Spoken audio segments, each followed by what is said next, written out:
conferencia a cargo de Nicolás Belchinger, titulada Diálogo sobre juventudes, desigualdades y desafíos educativos en el contexto del capitalismo de plataformas.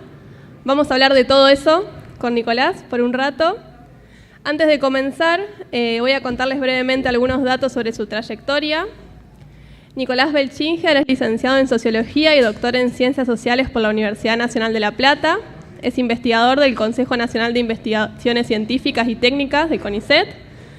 Es docente del área de Teoría Social del Departamento de Sociología y coordinador académico del programa de posgrado en Ciencias Sociales de la Facultad de Humanidades y Ciencias de la Educación de la Universidad Nacional de La Plata. Desde 2019 se desempeña como coordinador del programa binacional de doctorado de estudios sociales interdisciplinarios de Europa y América Latina. Sus investigaciones se centran en las experiencias de las juventudes en relación con la política, la educación, las nuevas tecnologías y el capitalismo de plataformas. En los últimos años, a partir de la irrupción de la pandemia, se ha dedicado a investigar la emergencia de las juventudes adherentes a la ideología libertaria y las derechas radicales. Entre sus últimas publicaciones, cabe mencionar El mercado vivido, la crítica del Estado, la economía y las políticas en las juventudes pandémicas, Cuadernos de Antropología 2023, Generación pandémica, lazos personales, laborales y políticos de las juventudes, Cuestiones de Sociología 2023, Ganarse la vida tecleando, el boom de la programación en las juventudes durante la pandemia, RGC 2022, y el año próximo se publicará por la editorial Siglo XXI, Juventudes Digitales, la educación en el capitalismo de plataformas. Bueno, te agradecemos muchísimo, Nicolás, que te hayas podido conectar a conversar con nosotros. Es un gusto realmente tenerte acá en las primeras jornadas de educación digital. Bueno, muchas gracias, Bárbara, por la invitación. Muchas gracias a ustedes. Los felicito por estas jornadas. Precisamente como dijiste, como estoy trabajando como parte de la coordinación de la cooperación que tenemos entre la Universidad Nacional de La Plata y la Universidad Nacional de Rostock, ahora me encuentro en Alemania y por eso no es que puedo estar acompañándolos allá a ustedes presencialmente, así que les agradezco doblemente dejarme participar de esta forma porque tenía muchas ganas de estar. Sí, nos propusiste un desafío técnico, así que vino bien. Bueno, para comenzar un poco estos diálogos, para comenzar la conversación, quería preguntarte cómo se comenzó a trabajar, cómo ves vos que se haya comenzado a trabajar el tema de las tecnologías digitales en las escuelas. ¿Qué podemos decir hoy de la experiencia de Conectar Igualdad como política pionera que habilitó, ¿no?, la inclusión de lo digital en las escuelas y en las aulas? Bueno, sí, creo que Conectar Igualdad es un punto de partida importante para pensar cómo fue que comenzó a ser masiva en las aulas la discusión sobre la inclusión de lo digital, ya no como algo secundario, como un plus, sino como parte constitutiva de la agenda educativa. Me parece que a partir de 2010 empieza a suceder que ya no es solo un tema de los expertos, ya no es solo un tema de aquellos docentes que estaban interesados en poder promover la inclusión de las tecnologías digitales, estas discusiones en las aulas. No es solo algo que también está en los reglamentos, en las leyes, en los planes de promoción, sino que con lo fuerte que fue la apuesta de Conectar Igualdad, en el sentido de pensar una política a nivel nacional, universalista, que implicaba no solo brindar una netbook a cada uno de los docentes y estudiantes del nivel secundario, sino también en los institutos de formación y principalmente, más allá de la netbook, introducir la temática de lo digital en la educación como parte, ya digo, no como algo que está en los márgenes, sino directamente en el corazón del derecho a una educación de calidad. Y en ese sentido creo que, si bien podemos rastrear muchos antecedentes y hacer una genealogía muy larga de cuáles fueron otras experiencias, Conectar Igualdad es el momento en el cual todos, docentes, estudiantes, familias, expertos, el mercado, todos empiezan a discutir, por supuesto no libre de controversias, qué hacemos con las tecnologías educativas, la tecnología educativa y las tecnologías digitales en el día a día, en la vida cotidiana.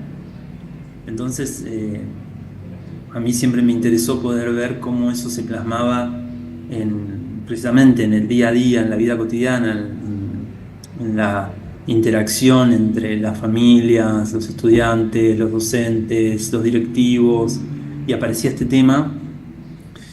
Y creo que bueno, la apuesta de Conectar Igualdad como una política pionera, innovadora, logró esto por unos caminos que quizás no eran los que se esperaban. O sea, logró que la temática ocupara el centro de la escena y se discutiera sobre la importancia y las estrategias necesarias para incorporar, que la escuela incorpore también la alfabetización digital, la inclusión digital, pero por caminos que quizás no eran los esperados, pero sí mucho más reales, por decirlo. Y creo que también mucho más efectivos, en el sentido de que fueron los que permitieron que para la vida cotidiana de las aulas y de las familias el tema se volviera significativo. Y como sabemos, cuando un tema se vuelve significativo, uno aprende sobre ese tema, o lo impregna y puede apropiarse de ese tema, y la apropiación de todo lo que fue Conectar Igualdad no estuvo libre de controversias y de conflictos. Lo que pasa es que muchas veces esas controversias, esos conflictos, nosotros tendimos a verlas como un déficit de la política pública, ¿no? Quiero decir, de la política pública que fue Conectar Igualdad.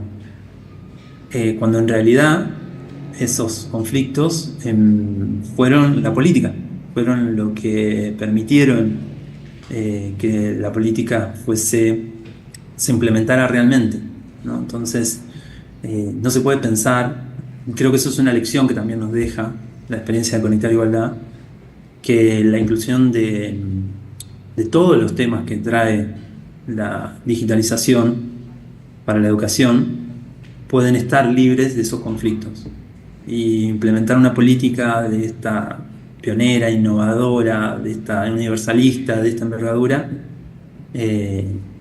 no podía estar libre de esos conflictos. Controversias y conflictos que yo, cuando estudié la implementación de Conectar Igualdad, traté de concentrarlas en tres. Cuando las netbooks llegaban a las aulas, aparecían como tres grandes controversias. La primera era si las netbooks eran un derecho de los pibes, como aparecía mucho entre los centros de estudiantes y el movimiento estudiantil, que lo reivindicaba así, lo reclamaba así. Incluso acá apelo un poco a la memoria de todos, con cortes en las calles ante las sedes de ANSES, por ejemplo. Eso pasó mucho en la provincia de Buenos Aires, donde alguna escuela recibía la netbook antes que otra, entonces se movilizaban, y era también habilitante de la movilización estudiantil ese reclamo.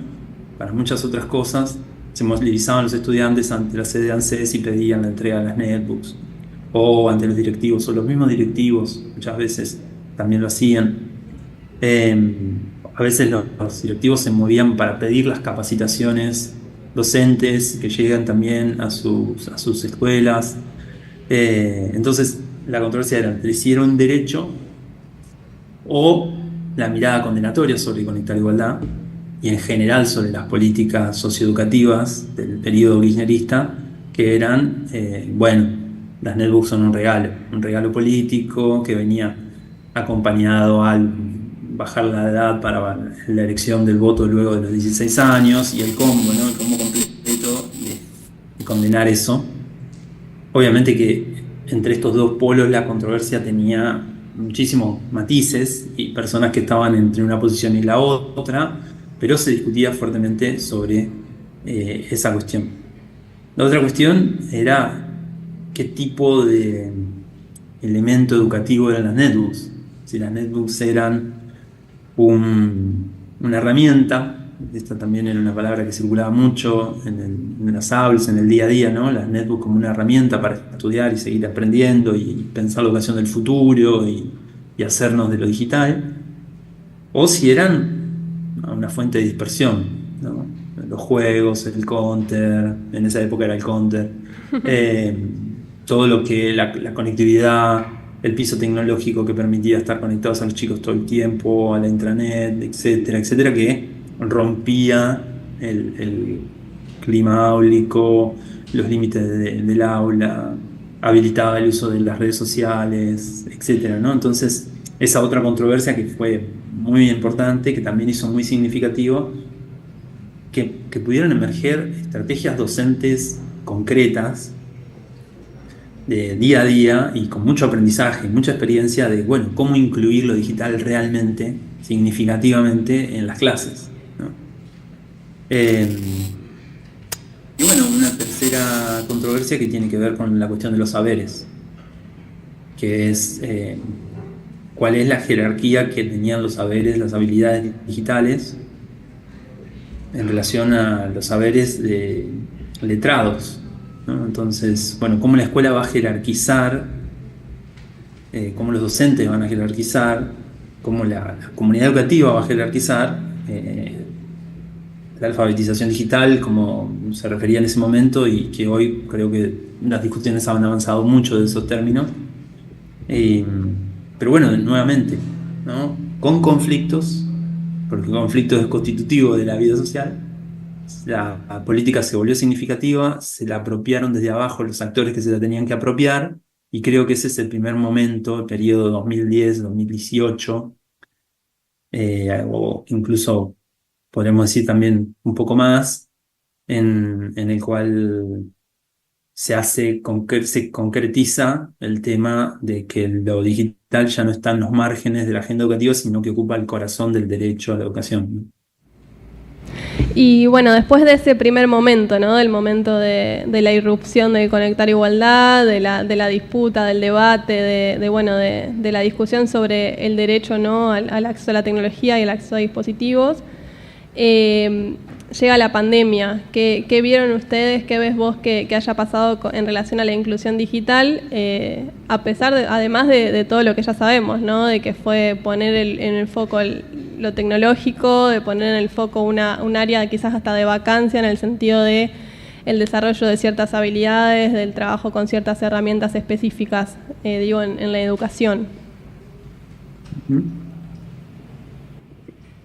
Sí, como vos decís, me parece que en muchos niveles la pandemia fue un escenario inédito y una interpelación inédita a las instituciones en general, al Estado en general y al sistema educativo en particular.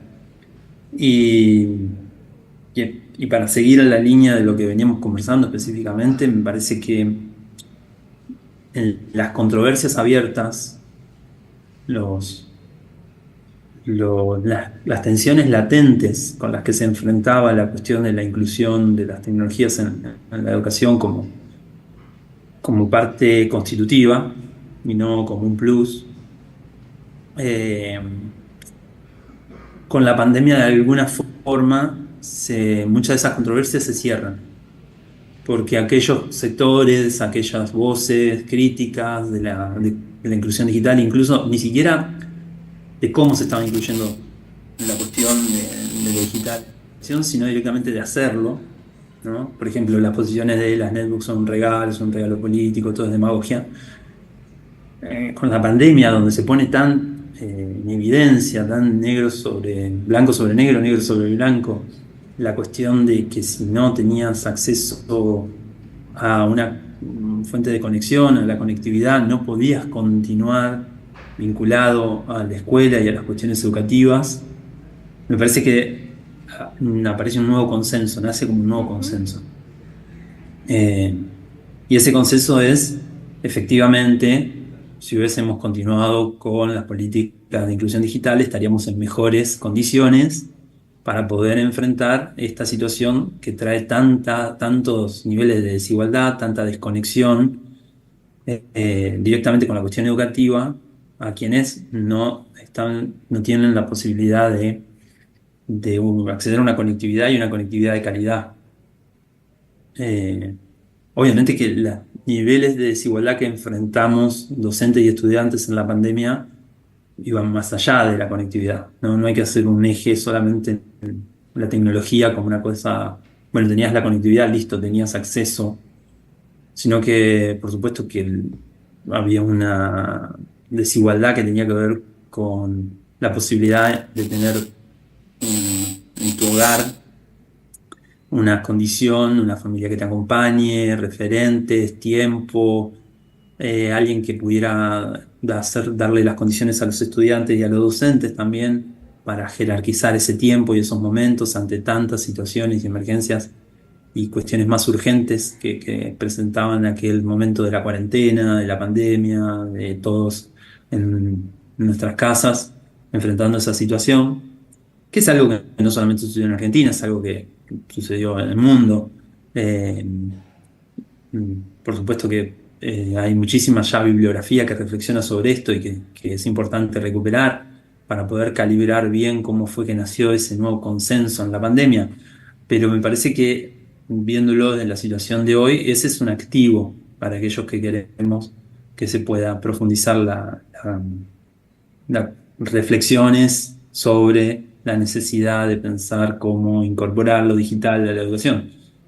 Y, y que afirmamos que la digitalización, lo digital, ocupa el corazón del derecho a la educación hoy en día. Entonces,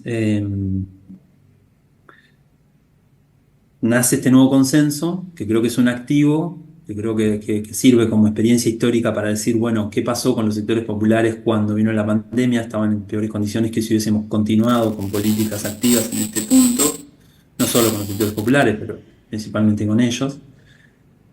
Pero al mismo tiempo podemos ver que la experiencia de las clases virtuales también hizo contraste con todo aquello que la presencialidad escolar aporta y vuelve a la experiencia educativa irreemplazable, ¿no? Entonces, creo que al mismo tiempo que nace este consenso, se refuerza la idea de la educación y de la escuela como institución, ¿no?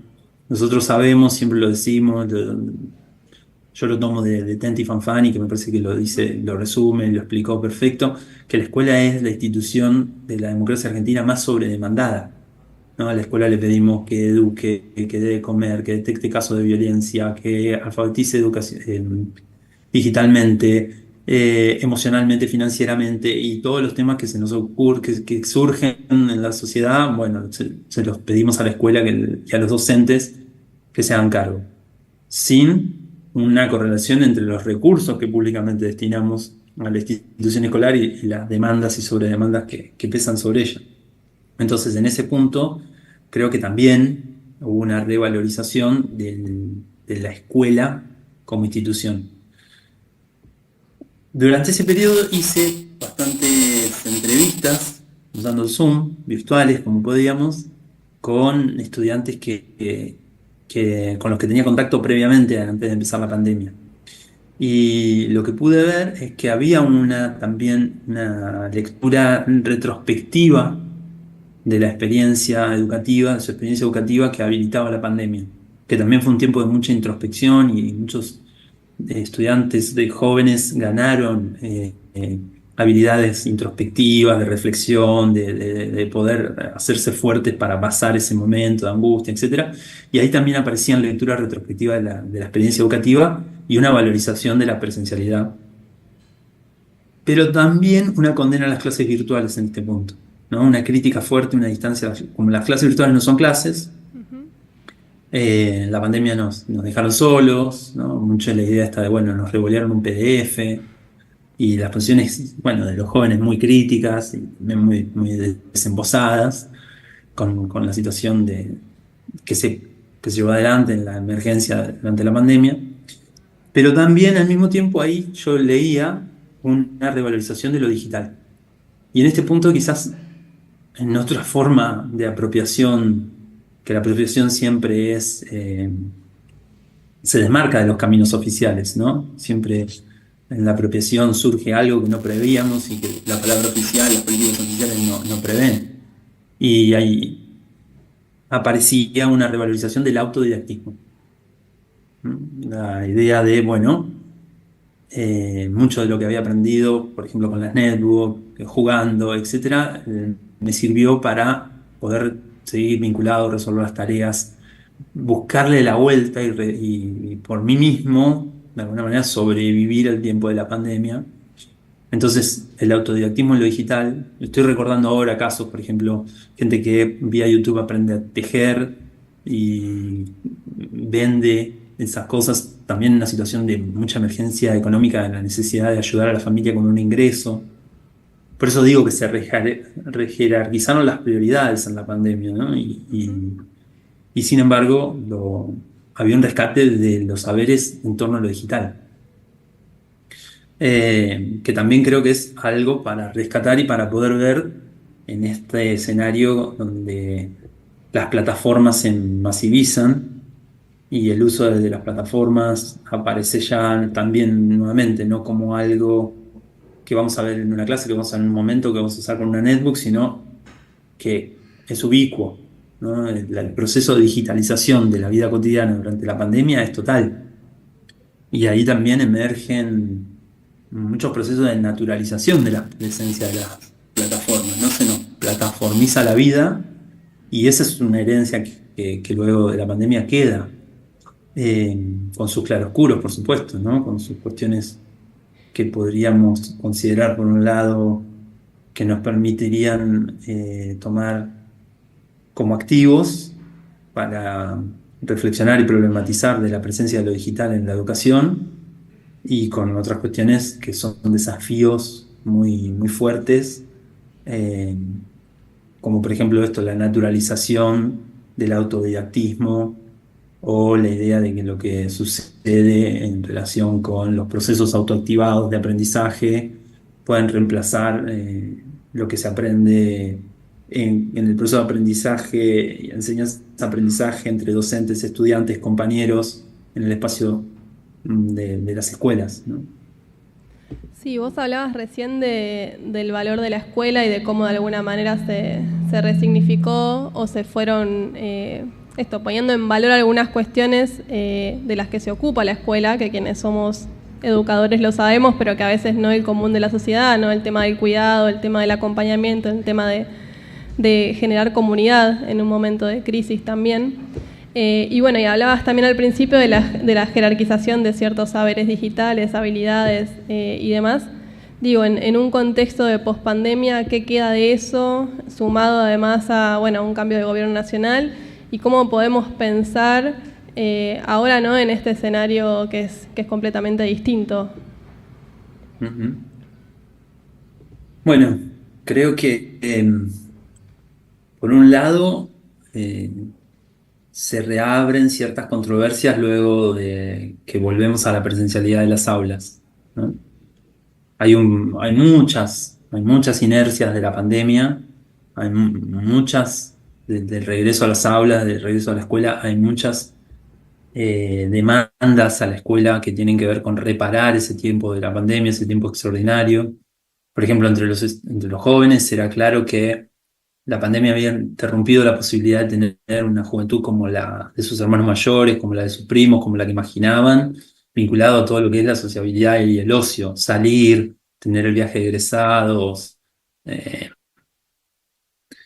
muchos de los rituales que también la escuela en la presencialidad genera, y había una demanda de reparación, de la cual la escuela se hizo cargo, me parece que bastante bien dentro de sus posibilidades. Y en ese punto también creo que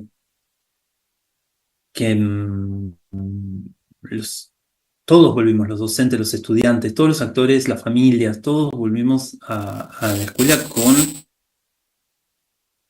ciertas reflexiones e interpretaciones más,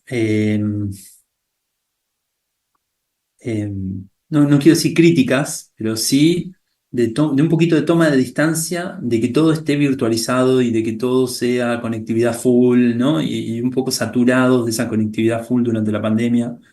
Incluso aquellos que no lo tuvieron y reclamaron el acceso a la pandemia, y por los que todos reclamamos mejores condiciones para enfrentarla, también. Ahora también recuerdo muchos de estos jóvenes estudiantes con los que tomé contacto vía Zoom, muchos habían decidido volver a la escuela cuando sea la escuela presencial, ¿no? Entonces, dejar de conectarse, intentar conectarse, etcétera, y completar, incluso si les tocaba rehacer el año completo cuando volviera la presencialidad. Entonces, la pospandemia en las escuelas es todavía un escenario donde hay una demanda de reparación que implica mucha energía hacerse cargo. Y ahí también creo, específicamente hablando de la cuestión de la inclusión digital y qué podemos contar como activos de toda esa experiencia, creo que entre los jóvenes empiezan a aparecer eh, prácticas de desintoxicación. Algunos me lo decían así, ¿no? Un poco la posición era, en la pandemia estuvimos 24/7 conectados y, y ahora nos toca desintoxicarnos de eso. Y muchas de esas prácticas de detox que me relataban, que escuché y que vi incluso pidiendo, indagando, pidiendo ejemplos, qué quieren decir, a qué se refieren, qué es lo que hacen, me parecen interesantísimas para tratar de pensar y rescatar. Una de ellas es uno de estos chicos me decía, cuando un compañero, cuando alguien de mi familia me empieza a hablar de un tema y yo me doy cuenta que me está contando un video de YouTube o un reel de YouTube, lo freno y le digo, pará, ya lo vi, eso ya lo vi, hablemos de otra cosa o hablemos sobre eso. No me lo cuentes, no me repitas, porque eso ya lo vi, ya está, ya lo tengo. Muchos otros, vía las aplicaciones que cuentan el tiempo que pasás conectado, empezaron a ser más reflexivos de esas cuestiones, por supuesto. Y, y otros en sus lecturas, como digo, retrospectivas a las que habilitaba la pandemia, miraban su experiencia educativa y se daban cuenta que necesitaban complementarla en algunas direcciones y muchas de ellas tenían que ver con esto, ¿no? Bueno, la posibilidad de complementar estos saberes autoactivados, esta cuestión autodidacta con la comunidad educativa, con los compañeros, con los pares, pero también a veces con los docentes. Entonces, llevar ellos, traer algo ellos de lo que habían conquistado solos, autodidactamente, a el espacio de la escuela. Quizás también enganchado a esta demanda más general de reparación de la presencialidad, de volver a socializar, la socialización de vuelta en los términos escolares, porque no es que no hubo socialización en la pandemia, ¿no? No es que no hubo no es que no hay cuerpo en la virtualidad, sino que es de una manera distinta. Entonces, por un lado eso, creo que en lo conflictivo, lo fuerte que fue el retorno a las escuelas y de todo lo que la escuela se tuvo que hacer cargo en esta gran demanda de reparación, hay activos para pensar de esa experiencia y que se pueden recuperar. Después, por otro lado, hay grandes desafíos. Creo que el que se volvió más mediático, más obvio, más visible es el tema del juego y cómo lo que habíamos visto de la platformización de nuestras vidas durante la pandemia y esa inercia a la presencialidad lo hizo visible, no es que no sucedía antes, ¿no? Esta otra, algunos dicen como la segunda epidemia, la segunda pandemia, que es la ludopatía juvenil bueno, me parece que hay que poner también ahí matices, reflexiones, ver bien qué es lo que sucede, quizás entender que no solo la cuestión del juego, sino que ahí también está la cuestión de los modelos de éxito, de cómo hacer dinero, muchas otras dimensiones que también están presentes y estuvieron presentes en todo lo que fue la socialización de una generación que pasó muchísimo tiempo en la pandemia conectada, muchísimo tiempo viendo estos anuncios, influencers, bajo estos estímulos y que sobre los cuales también la cuestión de la inclusión digital implica reflexionar sobre ellos, ¿no? Problematizarlos. Entonces, bueno, ahí quizás podemos ver como un activo, por una parte, las prácticas de detox y de problematización de qué pasa con la sociabilidad y con lo que traen las plataformas, y también al mismo tiempo, o sea, el gran desafío que trae toda esta cuestión del juego, de las plataformas y la posibilidad de que a partir de ahí se reflexione también sobre qué es lo que, las consecuencias que eso tiene. nuevamente le toca a la escuela, ¿no? Lo que hablábamos antes de la sobredemanda. Y, y en general, con el cambio de gobierno, creo que ahí hay una situación que es un cambio muy profundo en relación al estatuto de lo público. Creo que lo que vos decías antes, la capacidad de generar comunidad, de lo público, de pensar la idea de la educación como un derecho, todo eso está nuevamente en primer plano como un gran desafío y quizás mm, hay que pensar en cómo trazar vínculos con los consensos que se fueron generando anteriormente, cómo no reabrir ciertas controversias, pensando estratégicamente en el momento que estamos viviendo, eh, calibrar bien cuáles son quizás los temas prioritarios para poder también trabajarlos. Y ahí creo que hay, en relación a la cuestión de la educación, lo digital, em, un debate sobre la cuestión de la calidad, ¿no? No solo la inclusión, sino la calidad. Y que las dos cuestiones van de la mano y que nos tienen que llevar a pensar esa agenda de una manera mucho más conectada que en el pasado.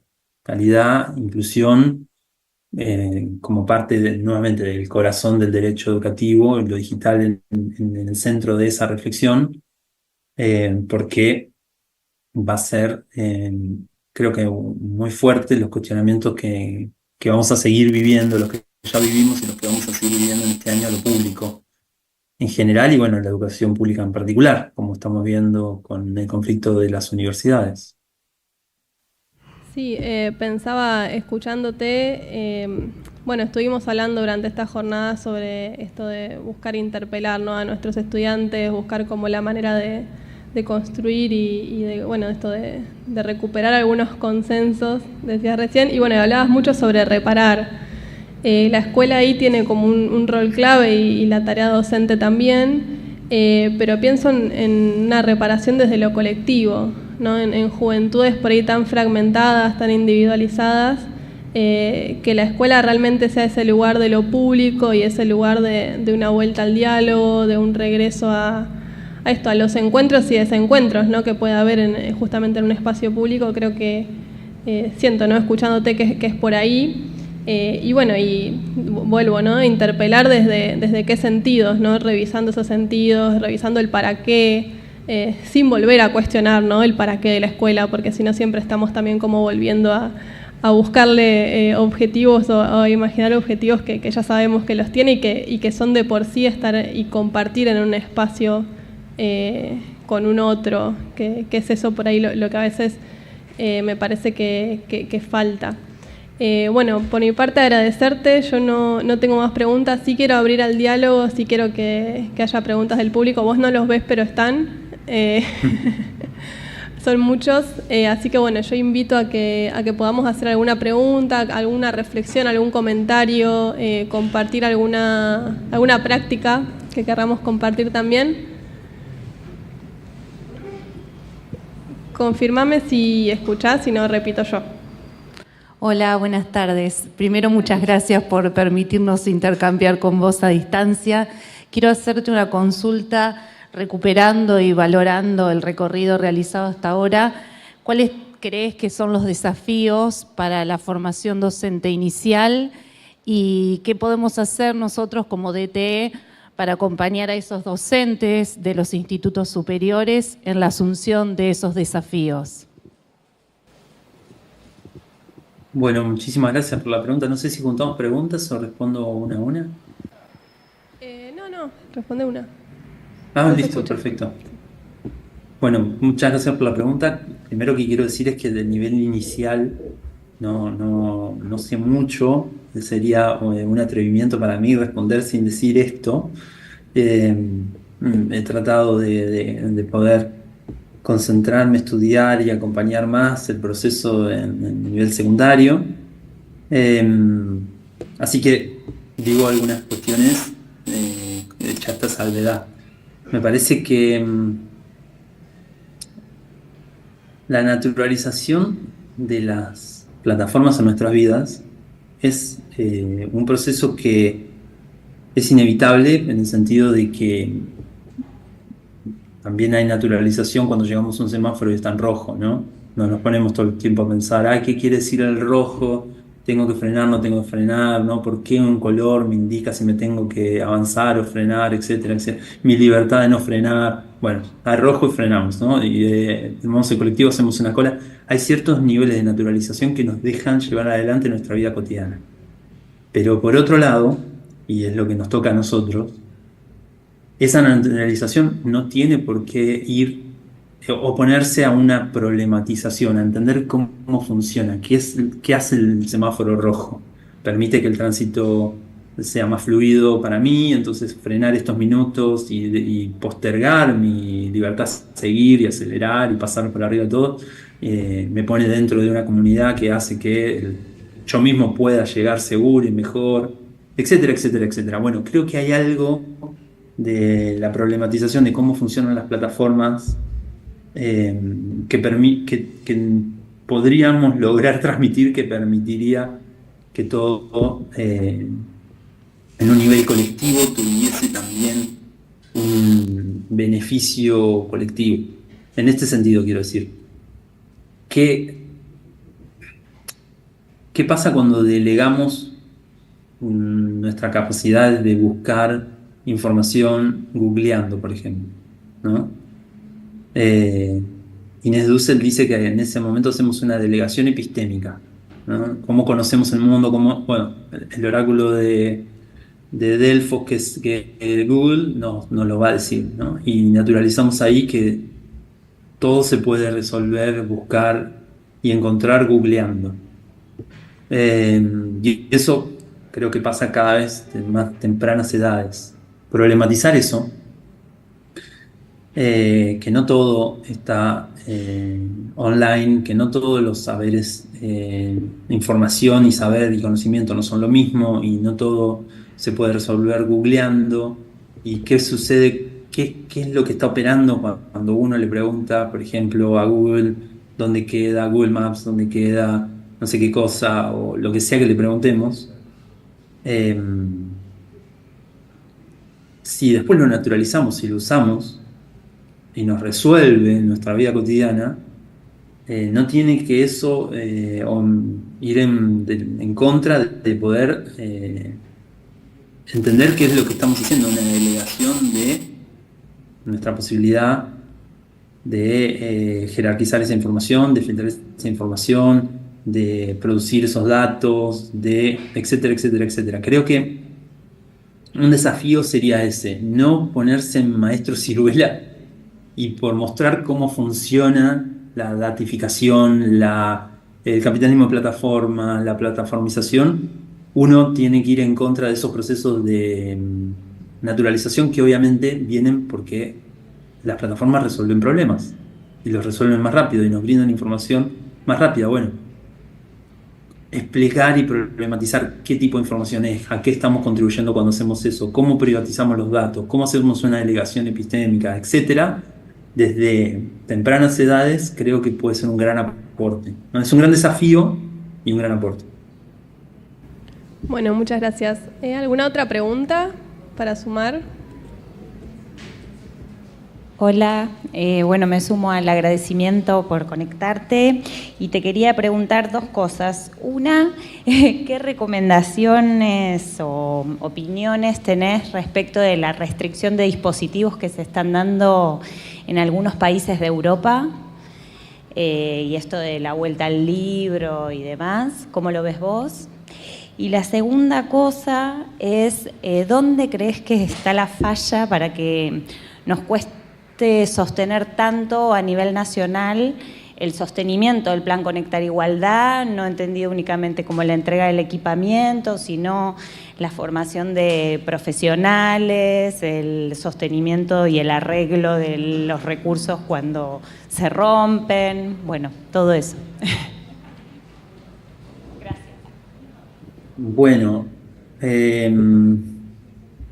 la última pregunta creo que es algo que tienen todas respuestas que tienen que ver con continuidad de las políticas públicas en nuestro país.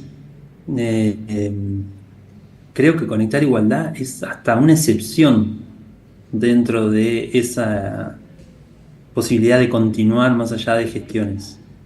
Porque cuando sucede el cambio de gobierno en 2015, eh, Cambiemos continúa con Conectar Igualdad, pasa a cambiarle el nombre, a Aprender Conectados, pero no hay un corte total y abrupto como luego empieza a verlo, ¿no? Y en la retórica también estaba presente la necesidad de tener un plan nacional de alfabetización digital y de sostenerlo. Después, bueno, en el siguiente cambio de gestión, con la gestión del Frente de Todos, se retoma el plan Juana Manso y en la provincia Conectar Igualdad. Entonces, si uno lo compara con otras políticas públicas, justo Conectar Igualdad es una de las que ha tenido la posibilidad de pasar la cortina de hierro de gestión a gestión, con todos sus problemas como los que vos dijiste, ¿no?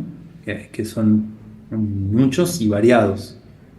Pero si los comparás con otras políticas que no llegan ni siquiera a lograr sostenerse dentro de una misma gestión y duran apenas 2 años, Conectar Igualdad, Plan Juana Manso, Aprender Conectados, han tenido su continuidad. Creo que debería ser mucho más, creo que debería ser mucho mejor financiado, creo que tendría que tener muchísimo más, mucho más capital, recursos humanos, creo que tendríamos que poner mucha más energía, destinar mucha más energía en eso, pero dentro de la situación en la que estamos no dejaría de ver lo importante de que se hayan logrado continuar. Y eso quizás tenga que ver con lo que decían, con lo que planteabas de un comienzo, que se volvió significativo con sus conflictos, con sus controversias, pero se volvió significativo en el día a día. Entonces hay una demanda genuina de inclusión de lo digital en las escuelas. Y creo que para afianzar más la posibilidad de que gobiernos, funcionarios, políticos, en su cálculo digan, sí, esto funciona, esto tiene una viabilidad, hasta incluso electoral, todo lo que se hace en las aulas, mostrando esos aprendizajes significativos, mostrando la importancia que tiene, contribuye, ¿no? Y eso puede contribuir a, bueno, intentar solucionar todos los problemas que vos mencionaste. Sí, bueno, tenemos tiempo para una pregunta más. ¿Quién se da el lujo de preguntar? Mientras alguien recupera la pregunta, digo, me había olvidado de la cuestión de la vuelta al libro. Sí. Quería decir que sí, que efectivamente hay una vuelta al libro en las políticas educativas de muchos países, pero no es en detrimento, no es en oposición a la alfabetización digital, la inclusión de lo digital, la tecnología educativa, sino que es en paralelo. Yo tuve la oportunidad de estar en una estancia de investigación en la Universidad de Tampere, en Finlandia. Y vieron que siempre Finlandia es, ¿no? Bueno, el modelo educativo a seguir por parte de todo un sector, de los consultores educativos, de parte del mercado, de la tecnología educativa, de parte de muchas orientaciones, expertos pedagogos, etcétera, etcétera. En las clases que tenían sobre alfabetización digital, no habían dispositivos.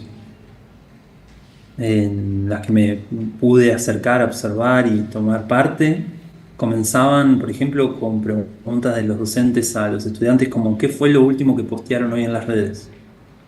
Y a partir de las respuestas empezaban a problematizar. ¿Y por qué hiciste ese posteo? ¿O qué implica hacer ese posteo? ¿Cómo se relaciona con otros? ¿Cuáles son los temas del día de hoy? ¿Quién eligió que esos sean los temas? ¿Cómo es que se arma un hashtag? ¿Cómo es que se arma, cómo es que se vuelve viral un reel? Etcétera, etcétera, etcétera. Y se hablaba y se problematizaban muchísimas cuestiones que tienen que ver con la plataformización, el gobierno algorítmico.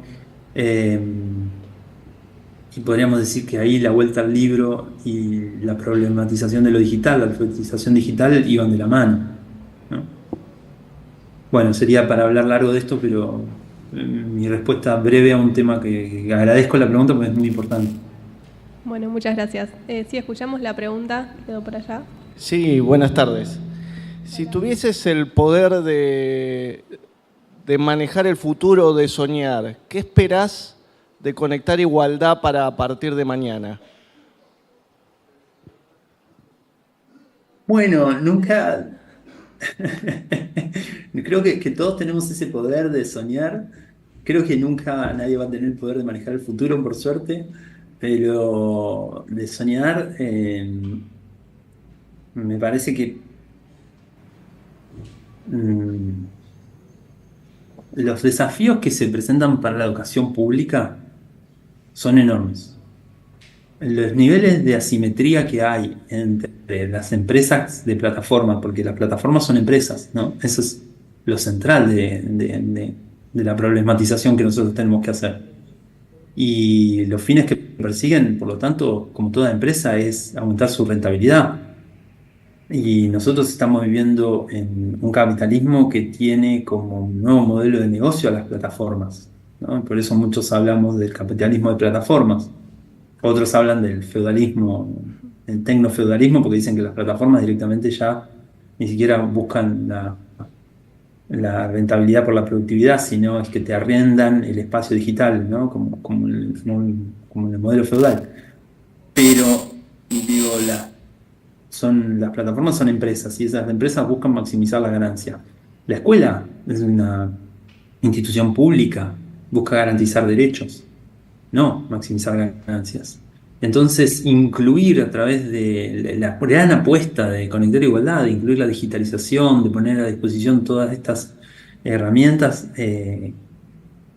por supuesto que genera y va a generar una gran tensión entre estas dos lógicas, ¿no? Usar la plataforma para poder pensar cómo garantizar derechos es una tensión enorme. Creo que soñando, lo que me gustaría fuese que eso se pudiese poner en menos asimétricamente, ¿no? Que pudiéramos contar con recursos para hacer frente a esos desafíos de una manera menos asimétrica y que se pudiera poner en primer lugar que garantizar esos derechos, construir esos derechos, conquistar esos derechos, expandir esos derechos, tienen tanto un beneficio individual como un beneficio colectivo. Bueno, Nicolás, muchas gracias. Un aplauso.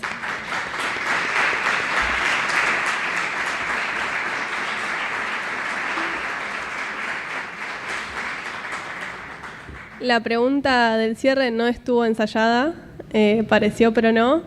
Así que bueno, te agradecemos muchísimo que te hayas sumado a estas primeras jornadas de educación digital. Así que bueno, ha sido un placer escucharte. Bueno, muchísimas gracias a ustedes, muchas gracias por las preguntas. Espero que no sea solo la primera, que venga la segunda, que venga la tercera, que siga la cuarta jornada de educación digital, y los felicito nuevamente y les agradezco a todos por compartir este momento. Muchas gracias.